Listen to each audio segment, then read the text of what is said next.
नमस्कार दोस्तों। आज हम पढ़ने जा रहे हैं first round the table conference.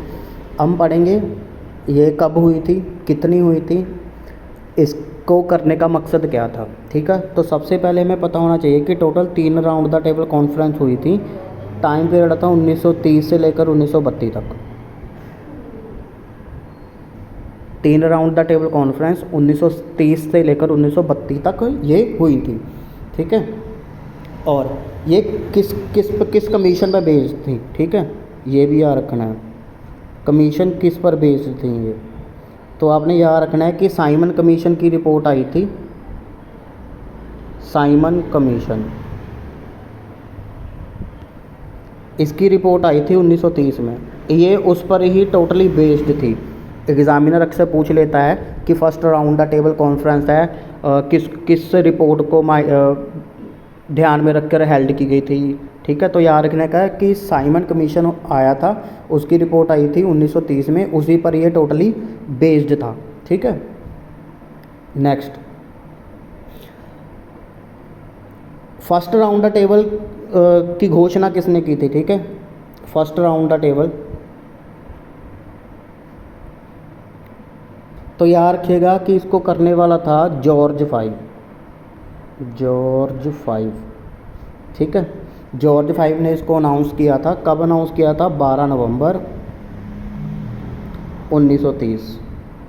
George five ने इसको अनाउंस किया था 12 नवंबर 1930 को। और इसका चेयरमैन कौन था, ये भी बात हमने ध्यान रखनी है कि इसका चेयरमैन कौन था। चेयरमैन ये था, पीएम थे ब्रिटिश के, पीएम, उनका नाम था राम से मैकडोनल्ड। राम से मैकडोनल्ड। ठीक है, ये आपने बात याद रखनी है कि first round the table George five ने अनाउंस की थी 12 नवंबर 1930 को। इसका जो चेयरमैन था, चेयरमैन का नाम था, पीएम थे वो ब्रिटेन के, राम से मैकडोनल्ड। ठीक है, मैकडोनल्ड, ये आपने बात याद रखनी है। और इसको करने का मेन मकसद क्या था? ब्रिटिश चाहते थे कि इंडिया का कॉन्स्टिट्यूशन फ्रेम किया जाए और उस कॉन्स्टिट्यूशन को फ्रेम करने के लिए एक कमेटी बनाई जाए। तो उस कमेटी में कौन कौन शामिल होगा, ठीक है, कौन कौन से पर्सन शामिल हो गए, ये तय करने के लिए कॉन्फ्रेंस की गई थी। बट इस कॉन्फ्रेंस को आईएनसी ने तो नकार दिया था, वो उसमें शामिल नहीं हुए। तो इस कॉन्फ्रेंस को करने के बाद ब्रिटिश को ये तो क्लियर हो गया था कि without INC, Indian national Congress की पार्टिसिपेशन के बिना हम कुछ भी नहीं कर सकते हैं। ठीक है, तो आइए इसके बारे में हम पढ़ते हैं। देखिए, इसमें पार्टिसिपेशन किस किस ने किया था। तो पहले तो याद रखिए कि 16 पर्सन थे जो वो ब्रिटिश पॉलिटिकल पार्टी के थे। 16 person British political party. 74 person थे जो जिन्होंने पार्टिसिपेट किया था, वो इंडियन थे। 74 पर्सन इंडिया से थे। 58 पर्सन थे जो ये थे Indian political party, Indian political party. ठीक है, नेक्स्ट, जो 16 पर्सन थे ये थे प्रिंसली स्टेट्स के, इंडिया के जो प्रिंसली स्टेट्स हैं उनके ये पर्सन थे।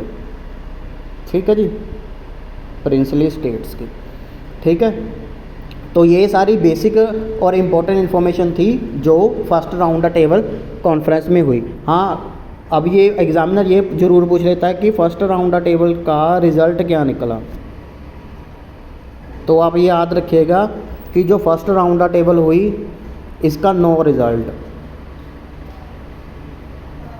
रिज़ल्ट, मतलब आप इसको बोल सकते हैं कि ये फ्रूटलेस निकली। फ्रूटलेस, क्योंकि इसका बायकॉट कर दिया था आईएनसी ने। और इसी first round the table conference के बाद ब्रिटेन को ये कन्फर्म हो गया था कि जब तक आईएनसी अच्छी तरह से, पूरी तरह से इसमें पार्टिसिपेट नहीं करेगी तब तक हम कुछ भी नहीं कर सकते। ना ही इंडिया का कॉन्स्टिट्यूशन प्रिपेयर कर सकते हैं, ना ही उस कॉन्स्टिट्यूशन को प्रिपेयर करने के लिए हम कोई भी कमेटी को बना सकते हैं। ठीक है, तो आइए एक बार जल्दी से रिवाइज कर लेते हैं। क्या बोला था हमने कि 3 total round the table conference हुई थी 1930 से लेकर 1932 तक। कमीशन किस पर बेस्ड था? साइमन कमीशन की रिपोर्ट 1930 पर। फर्स्ट राउंड द टेबल किसने अनाउंस किया था? जॉर्ज फाइव ने, 12 नवंबर 1930 को। इसका चेयरमैन कौन था? रामसे मैकडोनल्ड, ठीक है, पीएम थे ब्रिटेन के। पार्टिसिपेशन किसने किया था? 16% थे ब्रिटिश पॉलिटिकल पार्टी के, 74% इंडियन थे, 58% इंडियन पॉलिटिकल पार्टी के थे और 16% थे जो प्रिंसली स्टेट्स के थे। और इसका रिजल्ट क्या निकला था? फ्रूटलेस। हाँ, एक जगह एक चीज़ रह गई कि ये हेल्ड कहाँ पे हुई थी, जगह का नाम क्या था, हेल्ड कहाँ पे हुई थी, एग्जैक्ट लोकेशन, ठीक है। तो याद रखिएगा इसकी एग्जैक्ट लोकेशन थी House of Lords, House of Lords, ठीक है जी, जो कि कहाँ पे है? लंदन। यहाँ पे ये मीटिंग हेल्ड हुई थी।